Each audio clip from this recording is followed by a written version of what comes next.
Hi there guys, following on from some requests, here is a paper 2 question 3 response. This is a full response and it's a full mark response, so a grade 9 response, and this is based on the June 2018 exam paper. So this is the surfboard question.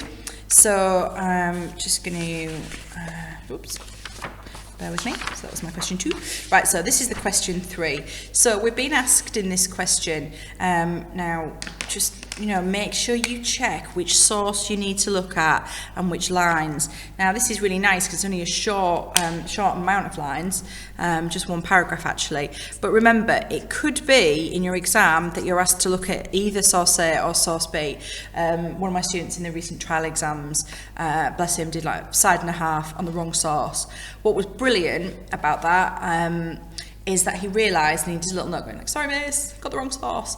But with the time he had left, which was maybe 5-6 minutes, he managed to get down a really decent Peel paragraph, and actually managed to get on this 12-mark question, he managed to get 5-6 marks, which is virtually a full grade. So I would say that this is about your checking process as well. Check it first, check it right and get it right the first time, but at the end of your exam, go back and make sure you haven't done anything daft like that. So we would be looking at source B, which is the 19th century text, and on lines 18 to 25. Okay, so it's just this paragraph. So the question is, a good question really, how does the writer use the language to describe the surface and the sea? So this is the paragraph we were looking at. So again, just, note it off, what do you need to look at? Excuse me, which part do you need to check? And just writing on it just stops you having the temptation of going and looking for other things. So they rode in majestically. Well, clearly we're going to look at that adverb and think about the connotations that something that's majestic has to us. They carried shorewards, so it's about the surface and the sea. It's carried shorewards by its mighty impulse at the rate of 40 miles an hour, so you could maybe do something about the speed.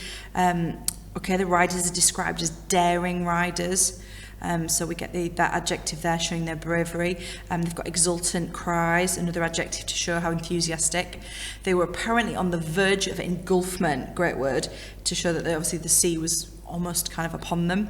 And the fierce breaker, okay, that's got quite a strong connotation if something's fierce and aggressive. Whose towering white crest. So we've got another strong image of the sea there, as ever above them, just as one expected to see them dashed to pieces. So there's that threat, isn't there, with that verb dashed, that the sea is very forceful and could do damage.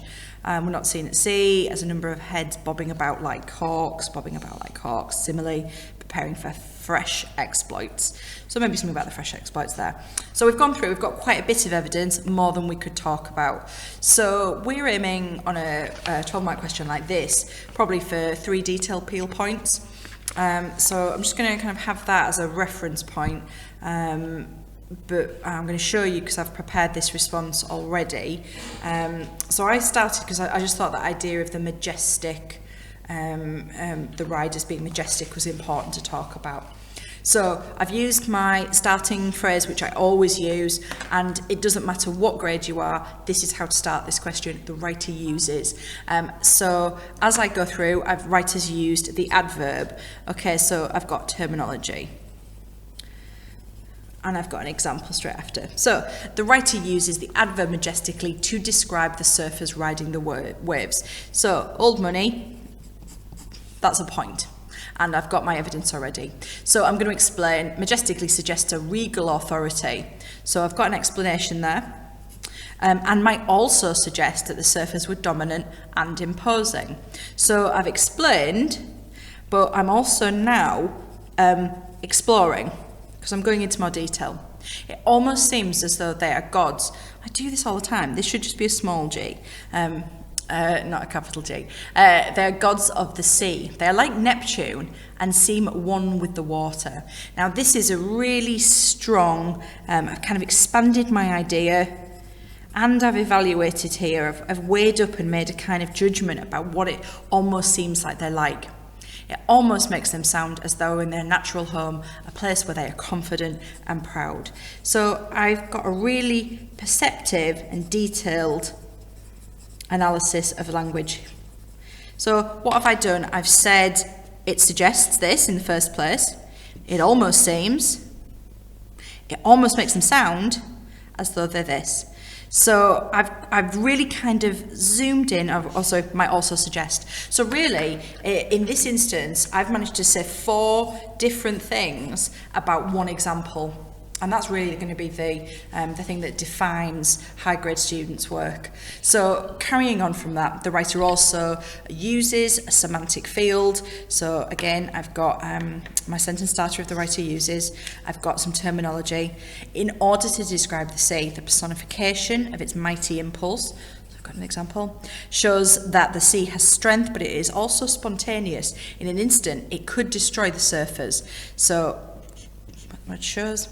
The violent adjective, more terminology, fierce, example, emphasises its power, and the lingering threat that the surfers might be dashed to pieces reinforces the sense of the sea being dangerous, even deadly.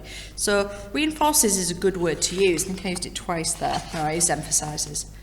So this is really helping you to build up an argument or an idea. So the emphasis of something, the reinforcement of something, the sense of the sea being dangerous and even deadly.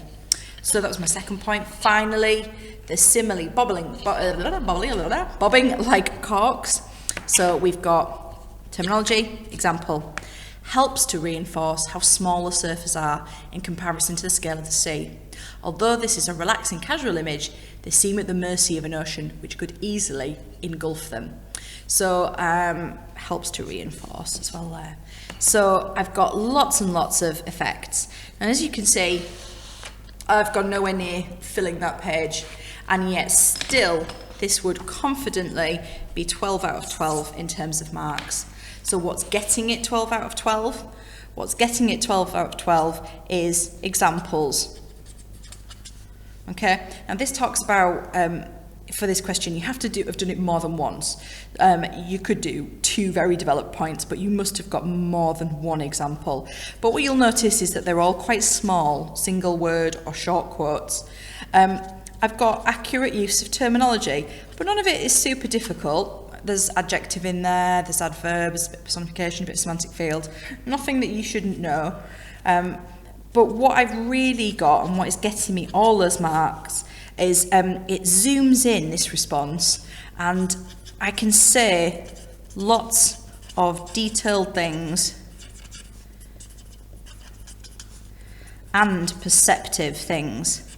So if I look at that, back at that first paragraph, where I've talked about majestically. Now, lots of students would tell me that it makes them sound like they're in charge and that they're confident. Some students will start saying majestic makes me think of kings and queens, and this again makes them seem like they've got status. But would all students think to talk about, you know, that they're at home in a natural environment, that they're like Neptune, they're at one with the water? Probably not. That's what makes it perceptive, something that somebody else wouldn't necessarily say.